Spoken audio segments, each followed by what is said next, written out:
We share. Oh, take a ride with me.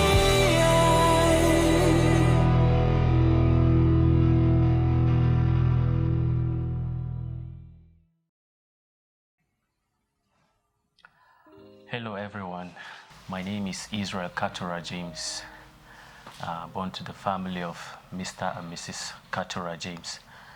I am from Basa local government, Jingri specifically, in Plateau State. I'm the firstborn of 6 kids initially, lost 3, and we the survivors are 3 now.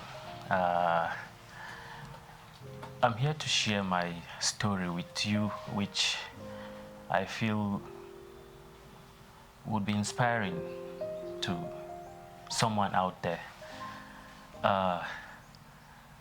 Growing up was fun and at the same time challenging. The most part of my life was very, very challenging.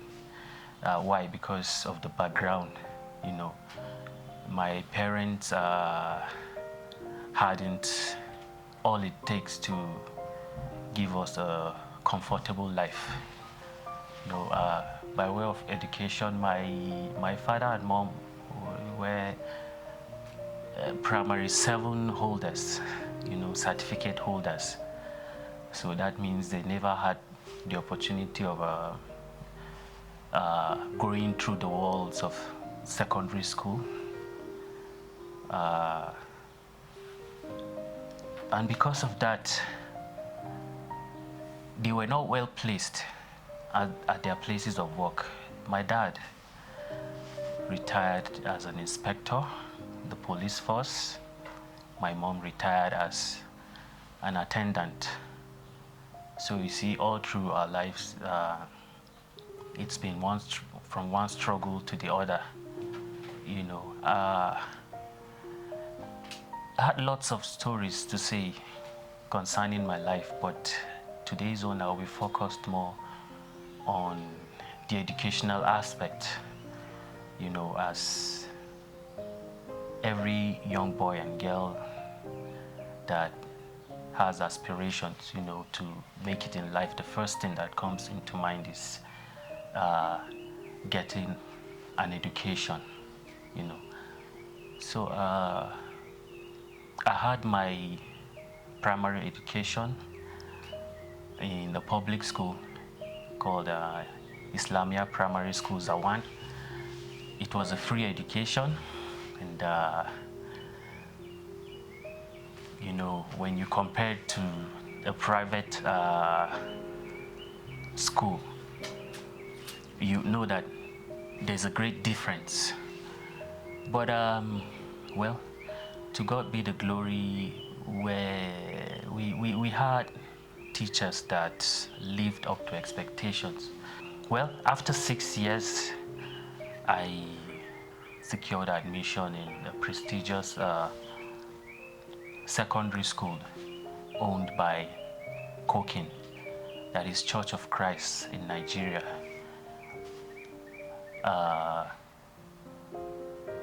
It was a school for those at the top level of the pyramid of the society. Why? Because it's a private school owned by a Christian organization, and when you, by way of comparison, you know, with the income of my parents, of course, you know that it will not be easy for someone like me to school there.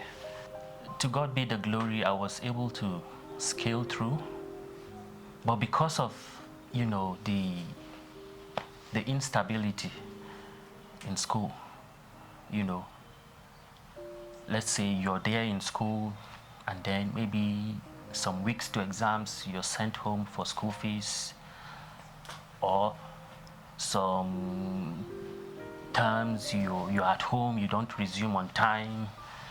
So it affected me in the sense that I could not really,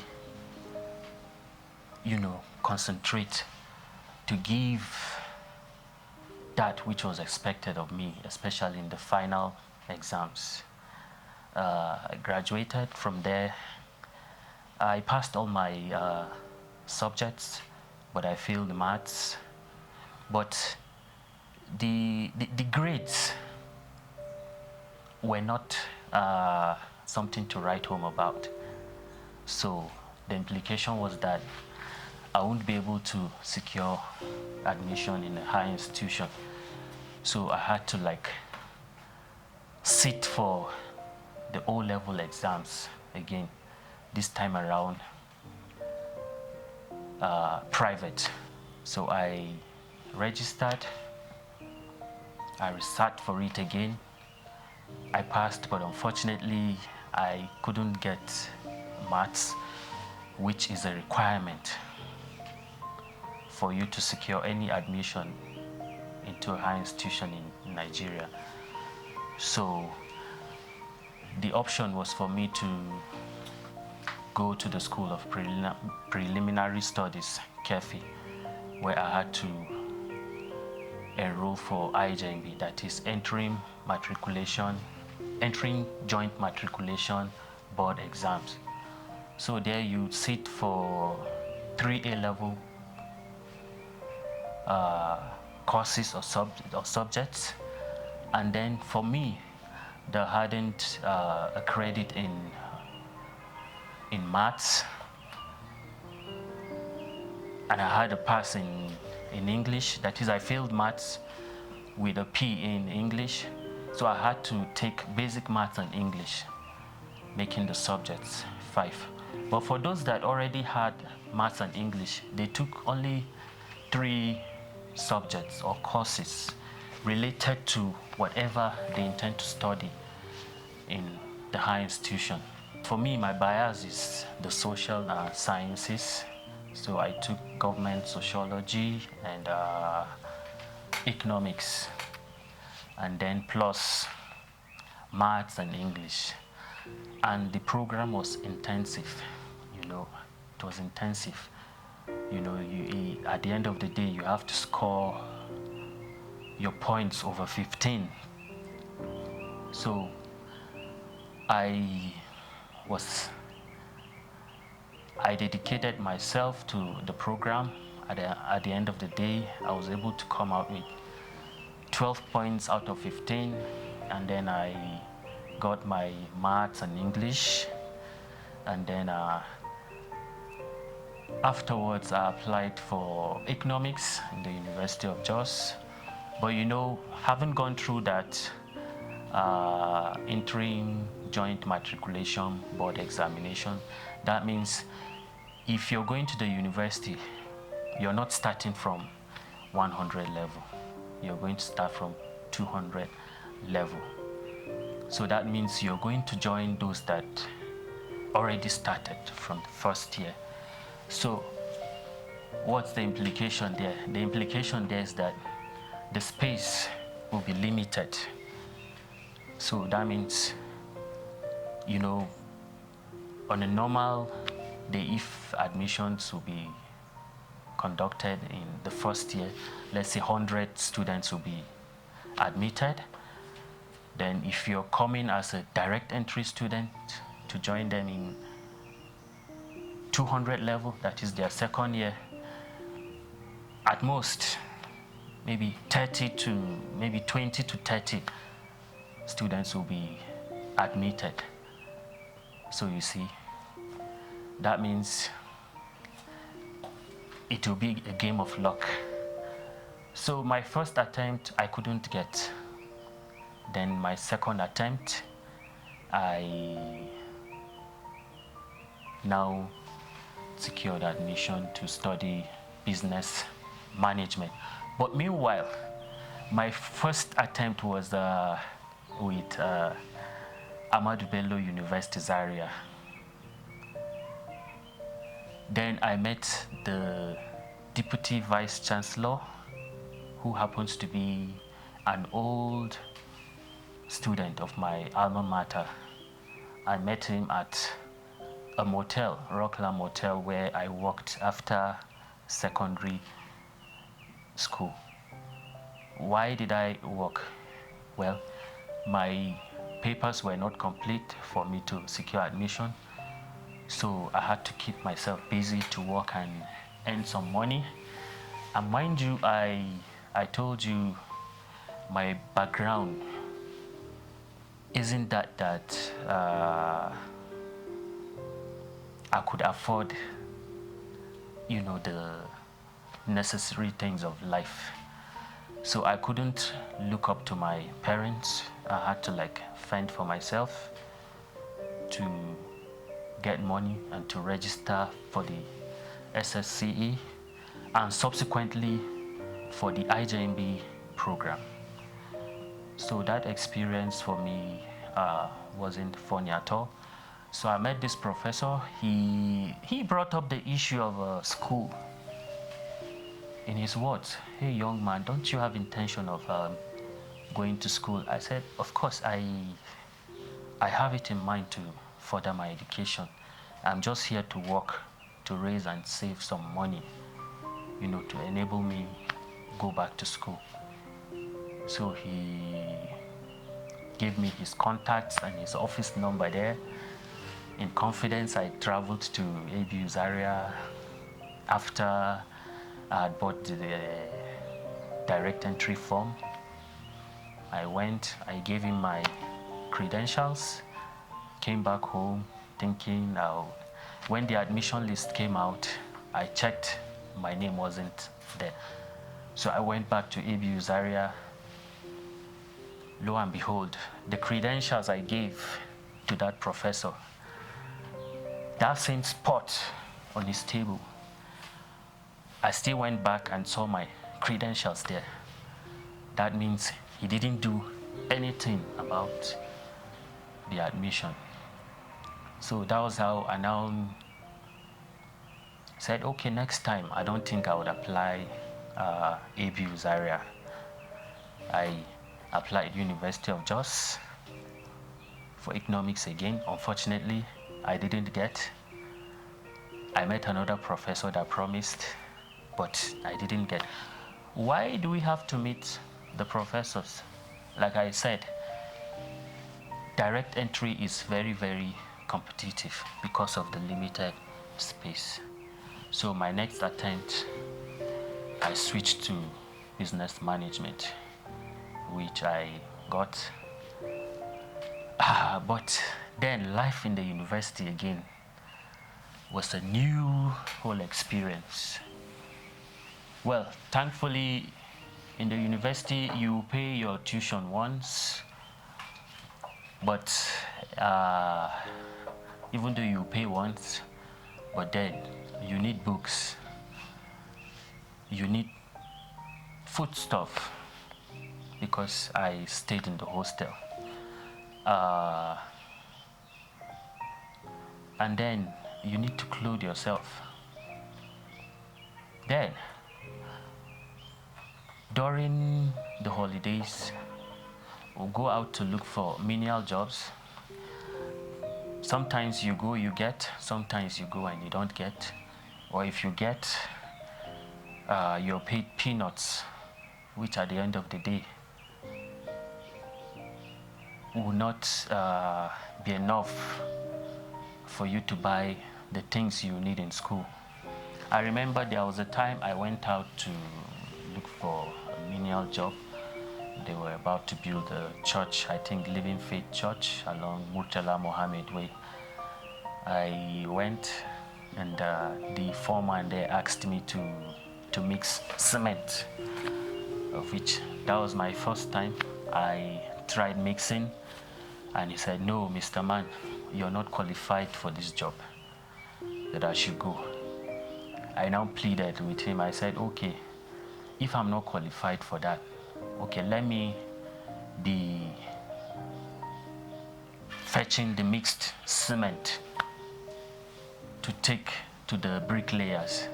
He said, "No, that part is reserved for the female folks that were there." I went back home crying. But then I didn't give up. I went to other sites I was able to get. But as the first timer, it was not easy, you know, doing such jobs. Well, I was able to see myself through the university with the support of my parents, though minimal. They only gave their support, but most of the things I needed, I got through my own effort mostly. They only supported me. Why? Because I'm the firstborn, and my younger ones were there, and they hadn't enough to go around and support us comfortably. And after that, I went for the mandatory 1-year youth service, which every graduate has to undergo in Nigeria. You know, the scheme came as a result of the civil war between the Nigerian government and the Igbo extraction. That is, they wanted to secede from Nigeria, you know, to form their own Biafran, is it country or nation? So after the war, the then head of state, you know, brought this scheme to as a way of uniting Nigeria. You know, then this bias, you know, was already created. This, you know, this notion that people from this part of Nigeria, you know, are not good. So people see, you know, others from other parts as not, you know, not one. We're having this kind of a discrimination. So this program was brought up, that is, you don't serve in your own state, you go to another state, you go and serve there, and then you appreciate the culture there, of which at the end of the day, you come up with a different mindset to realize that, oh, actually, we are one, we are brothers and sisters. So while serving even while, you know, when I was about to graduate, the notion I had was for me to graduate and just get a job, you know, and start living a comfortable life. Not just a comfortable life, you know, to also support my parents, you know, in training my siblings. But after graduation and after the youth service, I attended,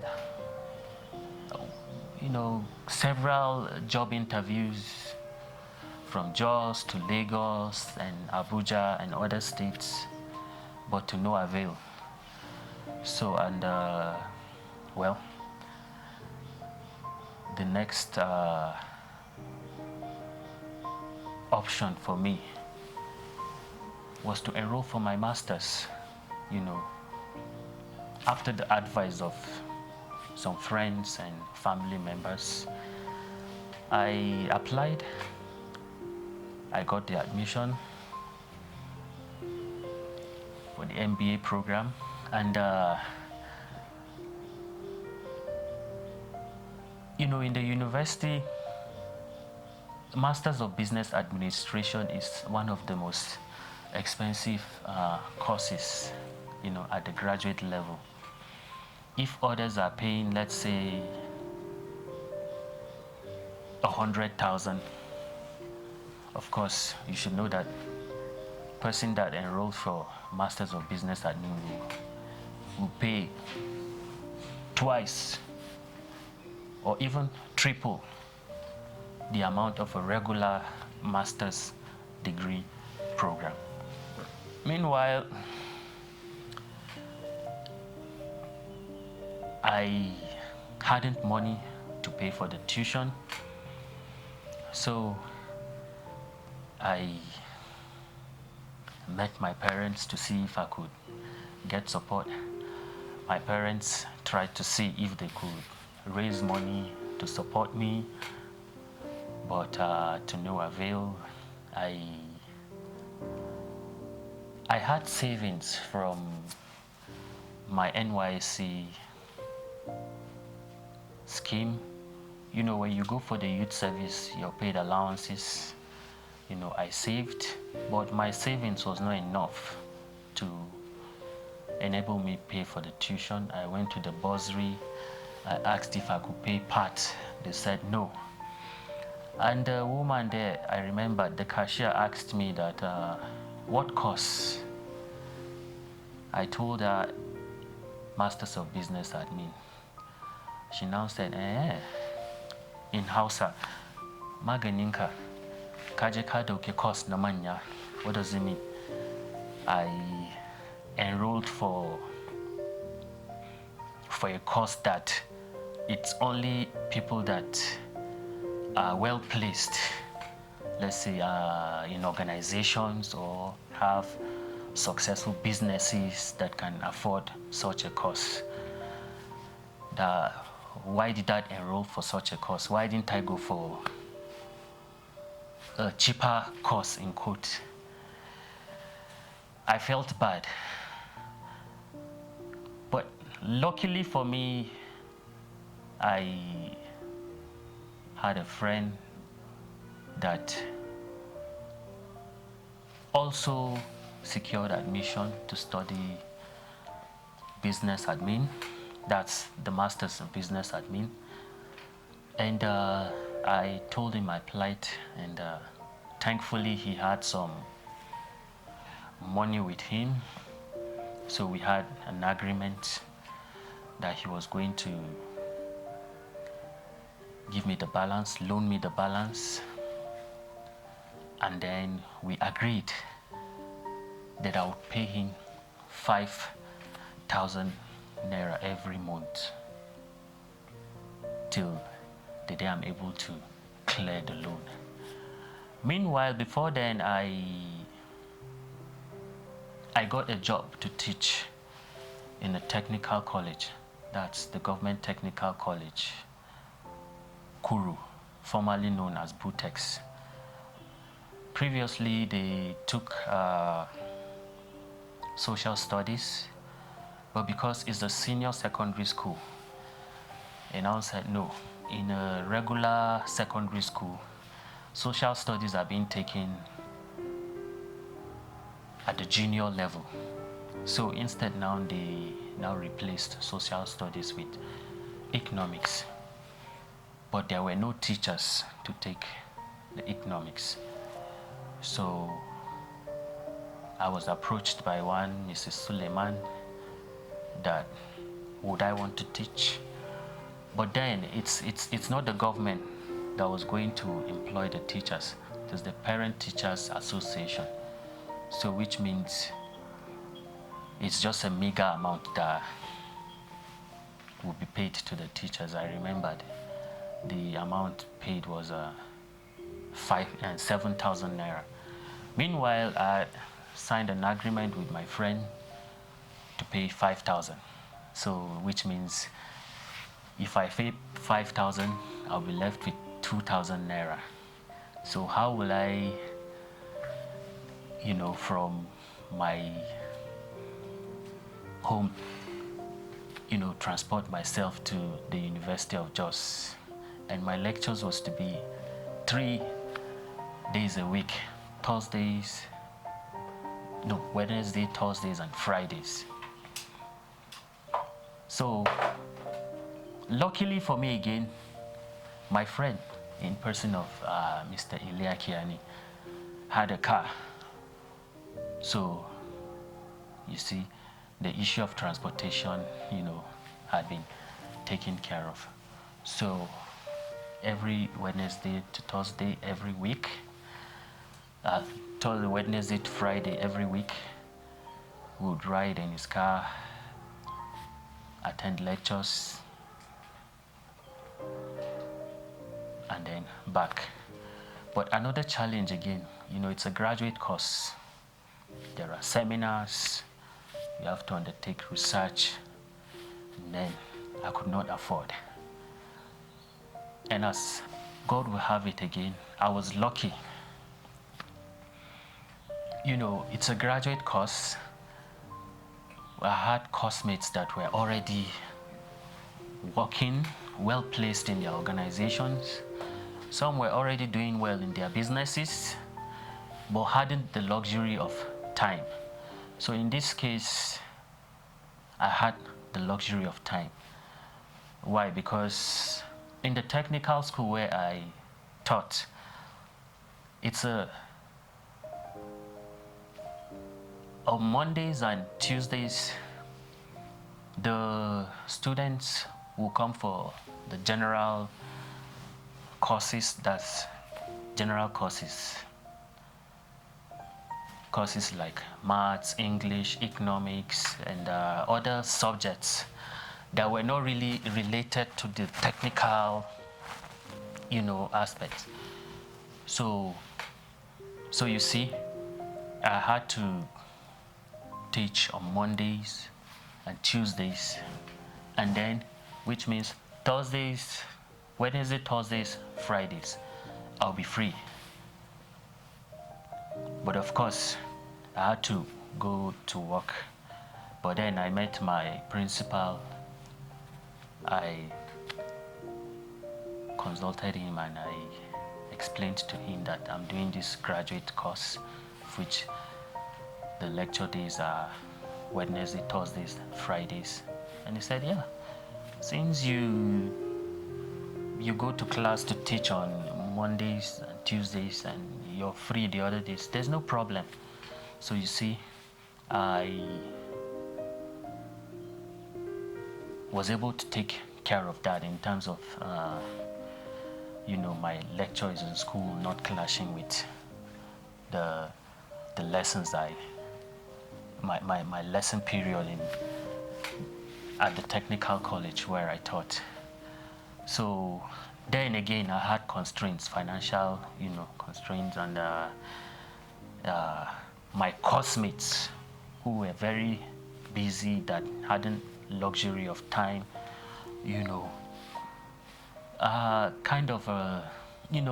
employed me as their research assistant in the school.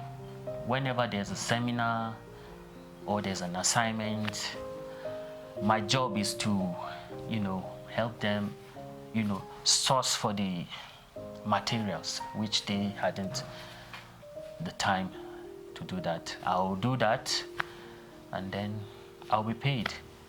Or the money they will give will be beyond what I was required to undertake, the research on their behalf. So that was how I was able to see myself through the graduate program at the University of Jos, and graduated.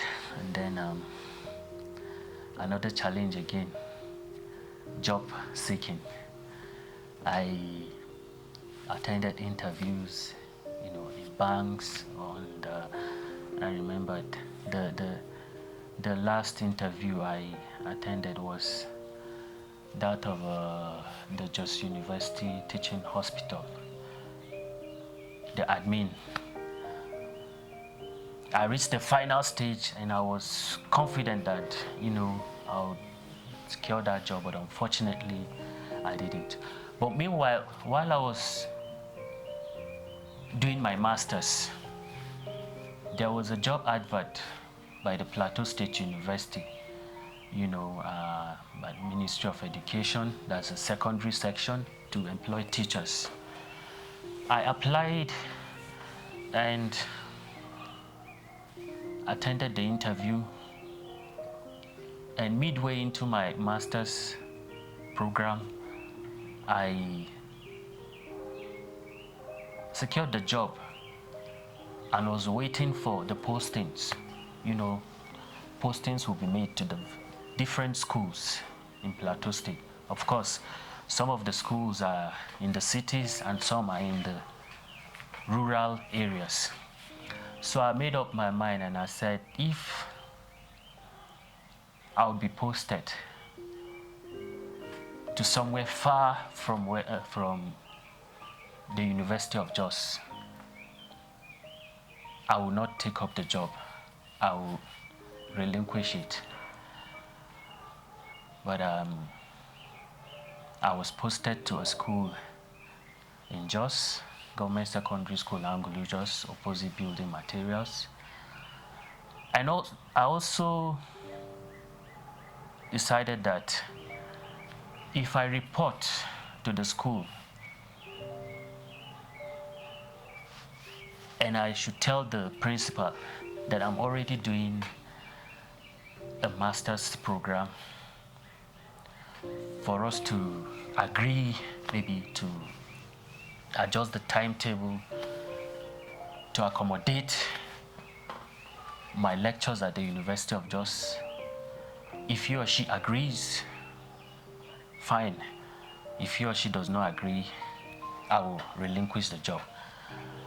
But on the day I reported, I did the paperwork. I met the principal, Mr. And then I told him that in the University of Jos, I'll be having lectures Wednesday, Thursdays, and Fridays because I was still doing my coursework. And he was impressed that yes, as a young man, that why would he stop me from, doing my program? That I should go and meet the Dean of Studies, who was responsible for the timetable and allocation of subjects. So I went and we adjusted the timetable, Mondays, Fridays. So that was how, at least then, the pay was good because it was a permanent pensionable appointment. So the last days of my program at the University of Jos was smooth to an extent because I could afford some things that I could not afford when I started the program. Well, after that, I continued working, that is teaching, but then I was teaching with people that were way older than me. They would meet me and say, "My son," as they would refer to me, "this job is not meant for you because there's no room for progression, you're just there. Yes, even though there are promotions, but it was not, a place for somebody, that is ambitious to be." Why, yes, it's a noble profession, but, with the way the government, made the system to be, it was not encouraging at all for a youth to be there. Well, I had one mama there, as I called her. Each time she saw an advert for a job, for job opening somewhere, she would bring it to me. Sometimes I would apply, I'll be called up for an interview, and of course I wasn't successful. Then the last that came was the job advert for the Plateau State University, Bokos, a state university that was just established by the then Governor Joshua Chebidare, the university was opened, and after some time it was closed because it didn't meet the Nigerian University Commission, that's NUC standard. So the governor that came after him closed it. You know why? Because he wanted to put things in place to get the required number of staff and also to get the necessary structures that are needed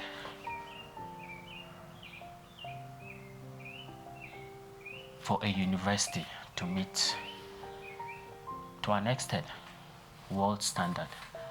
So